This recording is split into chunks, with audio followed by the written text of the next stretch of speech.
मोरबी के लिए दिन मौत का दिन साबित हुआ। किसी के घर के छोटे छोटे चिराग बुझ गए। कोई अपने घर के बच्चों की राह देख रहा था, लेकिन घर आई तो उसकी लाश आई। कब्रिस्तान में पैर रखने तक की जगह नहीं। एक के बाद एक शवों के आने का सिलसिला जो शुरू हुआ वो थम ही नहीं रहा था।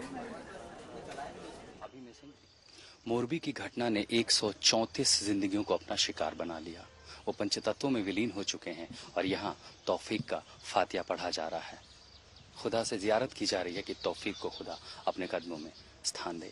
लेकिन उस पूरी घटना के बाद स्थिति ऐसी थी कि रात के 11 बजे से लेकर के मोरबी के अलग अलग जितने भी कब्रिस्तान हैं, अगले दिन की शाम को 7 बजे तक कब्रें खुदती रहीं। लगभग 150 लोग कब्रिस्तानों में आते रहे और इसलिए कि जितने लोग आ रहे हैं कम से कम उन्हें कफन के साथ दफन की जमीन मिल सके। ये हालात बयां करते हैं कि आखिर मोरबी की ये त्रासदी कितनी बड़ी थी। क्या शमशान घाट हो, क्या कब्रिस्तान हो, लोगों की भीड़ उमड़ रही थी। अपनों को लोगों ने खोया था, लेकिन आखिरी विदाई भी जरूरी है और इसीलिए आज पूरे मोरबी समेत आसपास के जितने जिले हैं, जहां जहां से लोग आए थे जो इस हादसे का शिकार हुए, उनके गांव में, उनके शहरों में, उनके कस्बों में, अलग अलग जगहों पे उन्हें आखिरी श्रद्धांजलि दी जा रही है। मोरबी के इस कब्रिस्तान से संजय कुमार के साथ मैं आशुतोष मिश्रा, आज तक।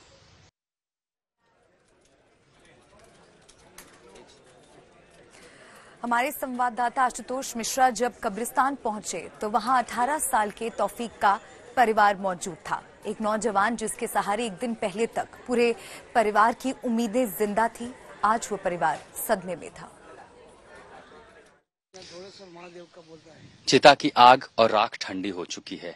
ये वो आत्माएं हैं जो पंचतत्वों में विलीन हो चुकी हैं, जिनकी मृत्यु मोरबी की उस ब्रिज दुर्घटना में हुई, जो उसकी चपेट में आए, डूब कर मर गए, चोट खाकर मर गए। संख्या इतनी ज्यादा थी कि वो तस्वीर आपको कब्रिस्तान में भी वैसी ही दिखाई पड़ेगी, शमशान में ही वैसी दिखाई पड़ती। मोरबी के शमशान में यहाँ 4 लोगों को जो है अंतिम संस्कार यहाँ पर हुआ।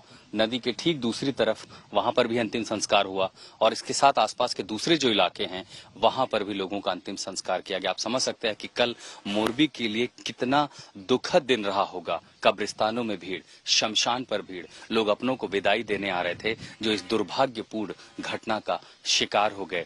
कब्रिस्तानों के बाहर भीड़ थी, शमशान पर भीड़ थी, लोग अपनों को लेकर के आ रहे थे, आंखों में आंसू, गमगीन विदाई। ये तस्वीर मोरबी की है, जहां भ्रष्टाचार का जो आरोप लग रहा है, नेग्लिजेंस का जो आरोप लग रहा है और ऐसे तमाम सारे आरोप लग रहे हैं, लेकिन कुल मिलाकर नुकसान उन परिवारों का हुआ है जिन्होंने अपनों को खोया है। मोरबी के इस शमशान घाट से संजय कुमार के साथ मैं आशुतोष मिश्रा, आज तक।